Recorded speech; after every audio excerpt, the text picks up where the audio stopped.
Dahil binubuo ang Pilipinas ng mahigit 7,000 isla, nakaangkla na sa karagatan ang buhay ng maraming Pilipino. Sa loob ng daang-daang mga taon, natuto na ang marami sa atin kung paano sumabay at lumaban sa bawat alon ng karagatan. Para sa taglay nitong yaman at biyaya.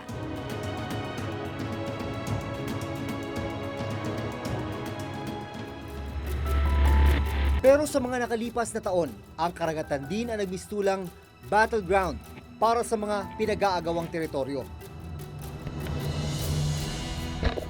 Halos nga, wala akong kinita, sir.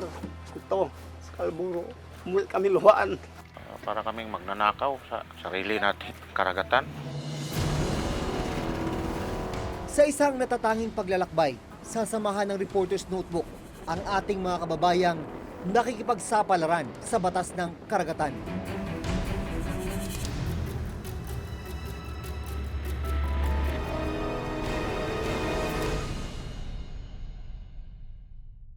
Nandito kami ngayon sa Masinloc, Zambales. Dito kadalasan nagsisimula yung biyahe ng mga mangingisda papunta sa Baho de Masinloc. Ang tinatayang tagal ng biyahe nasa 18 oras.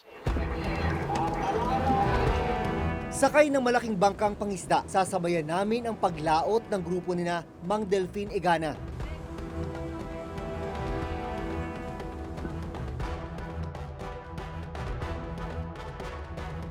Si Mang Delfin, kabisado na ang ruta.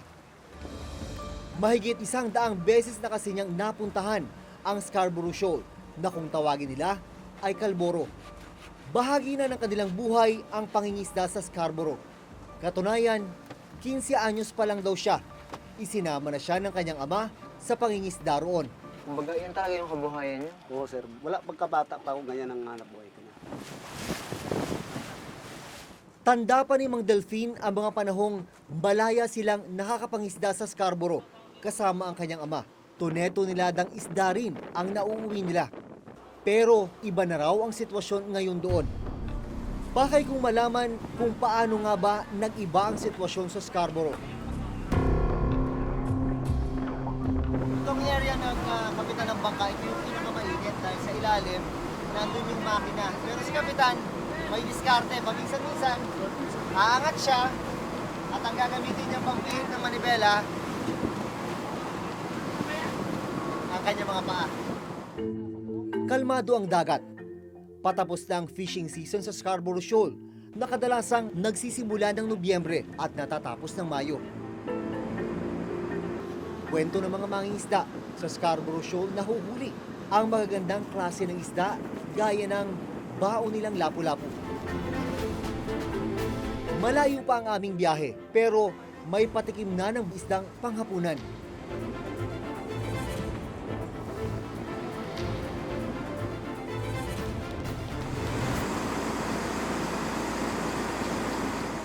Naikwento sa amin ng kapitan ng fishing boat na si Mang Romel ang tungkol sa nangyaring standoff noon sa Scarborough sa pagitan ng Pilipinas at bansang China. Yung sinira-sira din ng mga China yung coral hanggang sa umabot ng 2012 na mayroong Chinese vessel na yung ang hinuli yata ng yon Philippine Navy. Ang tinutukoy ni Mang Romel na standoff nagsimula matapos matsyempohan ng Philippine Navy ang 8 Chinese fishing vessels sa Scarborough Shoal na may lulang tuneto niladang endangered marine species gaya ng giant clams at mga pating. Pero sa gitna ng inspeksyon, dumating ang 2 Chinese maritime vessel na pumagitna sa barko ng Philippine Navy at ng 8 Chinese fishing vessel. Habang pinapaalis ng Chinese maritime vessel ang Pilipinas, pinapaalis din ng Philippine Navy ang barko ng China sa Scarborough Shoal. Matapos ang 2 buwan, umalis din ang barko ng Pilipinas dahil daw sa masamang panahon.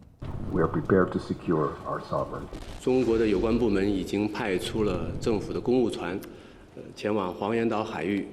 目前呢，中方的渔船和渔民是安全的。我想重申呢，黄岩岛是中国的固有的领土，中方对黄岩岛拥有无可争辩的主权。 Kwento ni Mang Romel, ilang buwan matapos ang standoff, sinubukan nilang muling pumunta sa Scarborough Shoal o Calboro. 10 miles from Calboro, hanggang doon na lang. Di ka na talaga pwedeng papasok. Haharangin ka eh. Hindi lang isang barko ang haharang sa'yo, balik 3, hindi 4. Liliko ka, parang sinasabayan ka nila para hindi ka talaga makapasok. Hanggang muli silang pinayagang mangisda noong taong 2017. Kung sa pakiusap din ng Pilipino na pwedeng papasok, nung 2017, 5 taon rin na hindi napapasukan ng mga Pilipino yan dyan. Ang kaibahan lang, may mga Chinese Coast Guard na raw na nagbabantay. Pababa na yung araw, medyo dumidilim na, malakas yung hangin. Tumatakbo kami ngayon, mga 9 knots, pero mahaba pa yung biyahe. Abutin kami, mga umaga na siguro bago namin marating yung Baho de Masinloc. Pagsapit ng dilim, kanya-kanyang hanap na ng pwestong matutulugan. Matapos ang 16 na oras na biyahe, sa wakas, narating din namin ang Scarborough Shoal.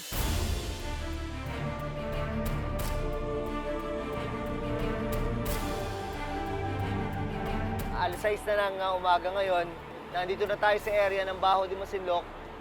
Nahanap natin ngayon kung saan yung mga mangingisda na naghahanap buhay dito sa area na to.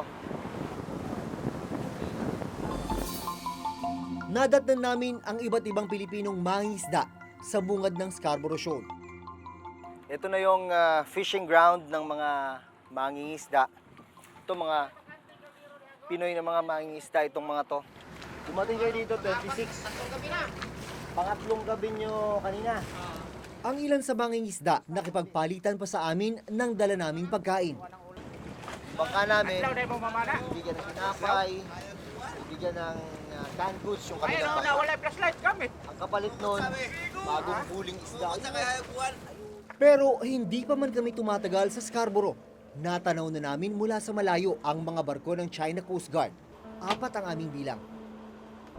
Ang Baho de Masinloc o Scarborough Shoal ay 124 nautical miles ang layo mula sa Zambales. At nasa loob ito ng tinatawag na 200 nautical mile exclusive economic zone ng Pilipinas.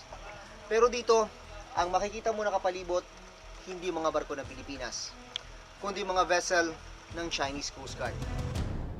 Sang-ayon na rin sa United Nations Convention on the Law of the Sea o UNCLOS, pasok sa 200 nautical mile exclusive economic zone ng Pilipinas ang Scarborough Shoal. May layo lang kasi na 124 nautical miles mula sa Zambales ang Scarborough. Dahil rito, may sovereign rights o karapatan sa lahat ng yamang matatagpuan rito. May freedom of navigation man ang ibang bansa. Pilipinas lang ang may karapatan sa lahat ng maritime resources sa Scarborough. Ilang saglit pa, papalapit sa aming bangka ang isang speedboat ng China Coast Guard. Para maiwasan ang anumang hindi pagkakaunawaan, minabuti naming itago ang dala naming mga malaking kamera at iba pang gamit. Talaga Masinloc, karatin lang namin. Ang pakay pala nila, manghingi ng isda. We have bread. You want bread? Dali pa namin sa Masinloc. Doon sa kabila, oh. Dali pa kayo doon. That is one. What do you want? Fish daw, fish. Fish! Fish! Fish! Pero dahil wala pang huling isda ang mga kasama namin, bigo silang makahingi. Hindi na raw bago ang ganitong engkwentro. Naging ugali na raw ng mga kawani ng China Coast Guard ang manghingi sa mga mangisda ng kanilang huli. Ang ganitong pangyayari, nakuna ng cellphone video ng isang mangisda nung nakarang buwan. Sa video, makikita ang pagdating ng speedboat ng China Coast Guard. Sila rin ang Coast Guard na lumapit sa amin. Makikita sa video ang pagsampa ng 2 tauhan ng China Coast Guard sa bangka ng Pilipinong mangingisda. Ilang sandali pa, binubuksan na nila ang lagayan ng isda ng mga Pilipino. Pagkatapos, namili sila ng magagandang klaseng isda. Sinimulan na nilang punuin ang kanilang mga banyera at saka umalis mula sa bangka. Umakyat sila rito, dito. Maghahalongkat lang sila, yung ayaw kong magtintinantid. Basta walang sila nang paalam, malungkatin na yan. Yan ang masyadong parang panglitang tingin natin dito sa mga Pilipino. Parang arit na lang lahat nito. Basta nahalongkat nila sir, ngunit yung gusto nila. Ilagay nila sa plastic, pang magaganda pang kunin nila. Magagandang ano? Yung mga tanaygi, ganyan, mga lapo. Kunin nila yan, walang paalaman yan. Basta nakuha nila, alis na kaagad yan.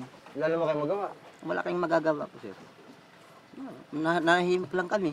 Parang kako na, wala naman silang mga respeto. Balita ko, karaniwan dito yung sumasampa sila sa mga bangka at kinukunin yung mga gamit. Oo, ganyan. Ako, kinuha din yung gamit ko, pana. Ayaw ko sanang ibigay. Dahil naaaran ako sa pamilya ko.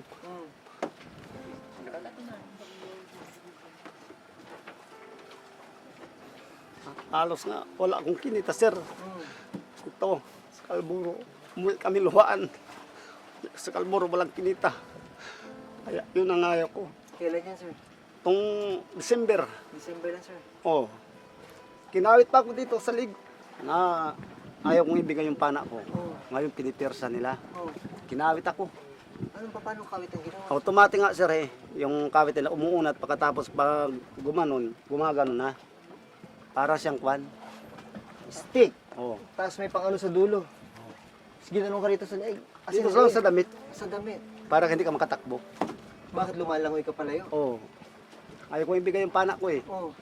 Pilipilit nila, hinabol pa nga ako Tapos kinuha pa yung isda namin. Bakit daw? Ayaw ko sa kanila, yung sabi nila sa salita nila, hindi daw pwedeng mangisda sa loob. Bawal. Walang natirang gamit namin. Yung antibara lang ang natira. Sa kayapak. Umuwi kami lang sa Masinloc. Walang kinita. Ano sinabi mo sa pamilya mo? Wala, kinuha pa ako yung mga gamit ko Parang naiyak din ako sa sarili ko. Wala kami kinita ngayon. At saka minsan, pag ko naisip ko yun, parang nawawala ako sa isip yung ginawa nila.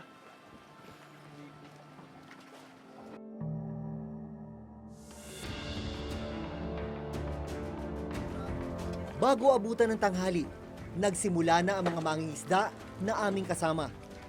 Ibinaba na ang maliliit na bangka.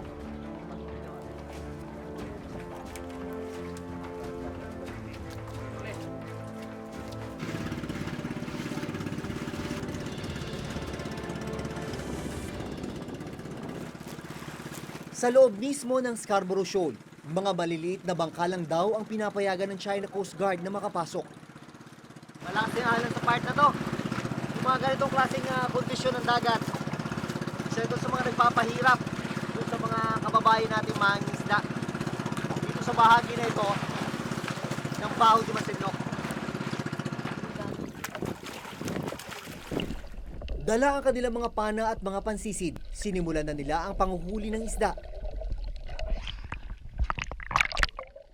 Nang walang katiyakan kung maiuwi nila ang lahat ng magiging huli. Matyaga nilang pinapana isa-isa ang bawat isdang mamataan.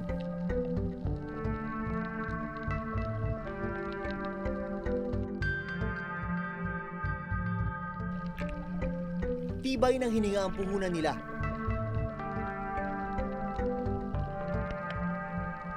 Makaluma man ang estilo at mga gamit, hindi matatawaran ang husay nila sa pangingisda.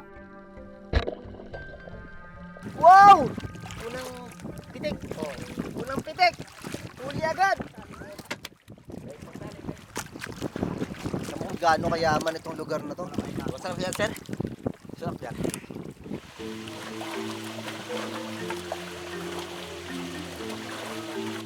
Ano pa yung mga nahuli niya? Luro, Tapos, lipte, babayang. Kaya ganun na lamang ang nararamdaman nilang lungkot kapag kinukuha ng China Coast Guard ang mga pinaghirapan nila. Kahit sino naman ang pupunta ka dito, dumayo, pagdating mo doon, wala kang kinita. Kinuha ng mga China yung gamit mo. Kasama ko noon. Kasama kong nanisid. Hindi, siyang na unang nahuli. Sabi, ay nakita ko nga yung isda niya. Naglapit kami. Sabi ko sa kanya, kinuha lang ng China yung isda. Bakit mo ibinigay? Eh sabi ko, wag hindi ko ibigay. Ay sabi niya, ganun daw. Nangnakot pa, sabi niya, kaya binigay ko na, sabi niya. Nasabi nga sa atin, nanalo nga tayo sa kaso. Baliwala naman at sila din na naghahari dito. Tayo pa ang binabawalan. Ano pa nangyari yan na sa atin naman ang Scarborough? Para kaming magnanakaw sa sarili nating sariling karagatan. Sinabi ng tribunal na mayroon nga tayong EEZ hanggang dito. Sa atin talaga yan. Ang exception lang ay yung ngang disputed area, which is yung mga isla-isla dyan sa loob, tsaka mga bato-bato dyan.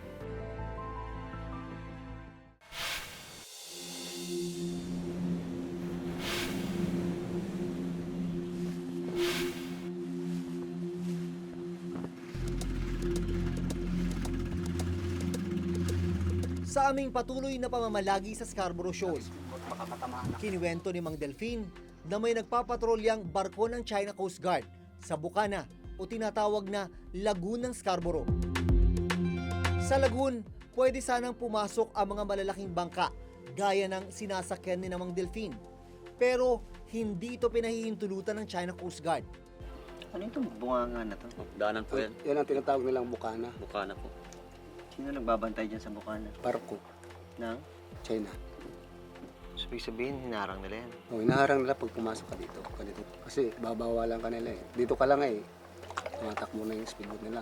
Harangin ka na yan. So, ang ginagawa, ang pinapapasok na talaga nila, maliliit lang. Hindi, kami nang kusang pumapasok. Ito ang sinaunang mapa ng Pilipinas na nilikha ni Father Pedro Murillo Velarde noong 1734. Ito yung unang recognized internationally na scientific map ng Pilipinas. At noon pa man, makikita na bahagi na ng Pilipinas ang Scarborough Shoal o noon ay tinatawag na Panakot o Panatag Shoal.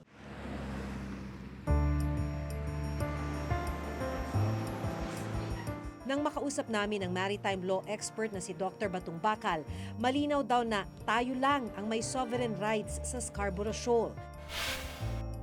Kung titignan mo yung Scarborough, yung distansya niya mula doon sa mga bahura na yon hanggang sa Zambales, mga 125 nautical miles lang yan. So clearly, it's within the EEZ. No?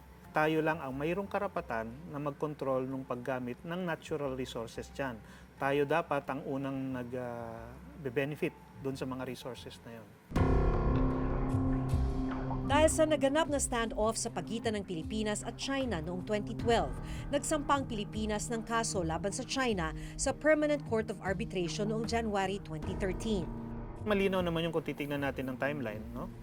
2012, nagkaroon ng standoff sa Scarborough. After a few months, nagkaroon dapat ng kasunduan na parehong aatras. Pull out. Parehong magpo-pull out. No? Nag-pull out ang Pilipinas, hindi na-pull out ang China. At nandun pa rin At sila. nandun pa rin sila hanggang ngayon, di ba? January 2013, finally, nag-decide ang Pangulong Aquino na, sige, kasuhan na natin. Unfortunately, they did not Yes, pull out of unfortunately, the area. pagkatapos ng ilang buwan, yun, they ended up in control. Sa Permanent Court of Arbitration, natuklasan na ang basehan ng China sa kanilang pag-aangkin sa ilang bahagi ng West Philippine Sea ay ang tinatawag nilang 9-dash line. Pero sa desisyong ito ng Permanent Court of Arbitration na inilabas noong 2016, nakasaad na there was no legal basis for China to claim the historic rights to resources within the seas areas falling within the 9-dash line. Ito yung sinasabi, sir, ng tribunal na no? Hindi Hindi pwede. pwede. Hindi nyo pwedeng angkinin yung buong karagatan ng South China Sea. So, ang ibig sabihin, sir, itong pula na to, yan yung sinasabi nilang kanila. Oo. Pero ang sinasabi, sir, dapat mga hanggang dito lang kayo. dapat hanggang dito lang. Oo. Ang easy mo. Oo. Na China, Oo. di ba? Tayo naman, sir, yung Tayo? Pilipinas, Sinabi ng tribunal na mayroon nga tayong EEZ hanggang dito. Oo. Sa atin talaga yan. Ang exception lang ay yung ngang disputed area, which is yung mga isla-isla dyan sa loob, tsaka mga bato-bato dyan. yung team ng Reporters Notebook, sir, nagpunta dun eh. Tapos talagang in-inspection daw ng mga Chinese Coast Guard yung mga huli Okay. nung mga Oh, yan, Filipino that's fishermen. clear evidence of control and administration. What do you mean? Eh kung ikaw ay lagi kang ini-inspect nga, no? At maaring mangyari na pag nakita nilang meron kang maling ginawa, ay maaari ka nilang gawan ng sanction, no? Obviously that is control. Lagi silang nandun, no? Walang panahon na darating ka doon na wala sila. That is occupation.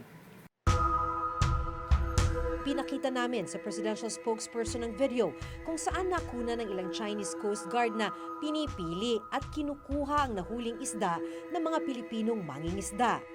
At ayon sa Malacanang, kung mapatunayang nalabag ang karapatan ng mga Pilipino, maghahain ng protesta ang gobyerno laban sa China. Ay, madali po yan. Irereklamo natin yan sa bansang China. Dahil ang pagkakaintindi po natin, dahil tayo magkaibigan na, ay dapat hinahayaan maghanap buhay ang ating mga mangingisda doon.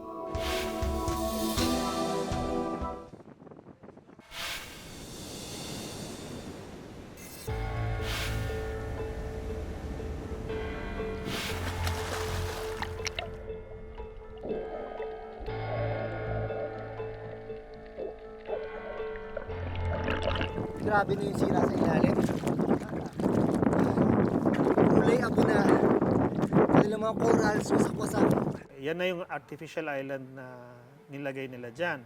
Napakalaki niya, napakahaba. Pwede yan gamitin ng mga fighter aircraft at mga bombers. Hindi yan pang-defense lang. No? Pwede rin yan gamitin for offensive purposes kasi nga pwedeng bombers ang dala dyan. So may doon din missiles na manggagana. rito, sir? Meron na daw, anti-aircraft and anti-ship missiles. Hanggang sa susunod na Webes, ako si Jun Veneracion. Ito yung sinasabi, sir, ng tribunal Ako na... si Maki Pulido at ito ang nakatala sa aming Reporter's Reporter's Notebook. Notebook.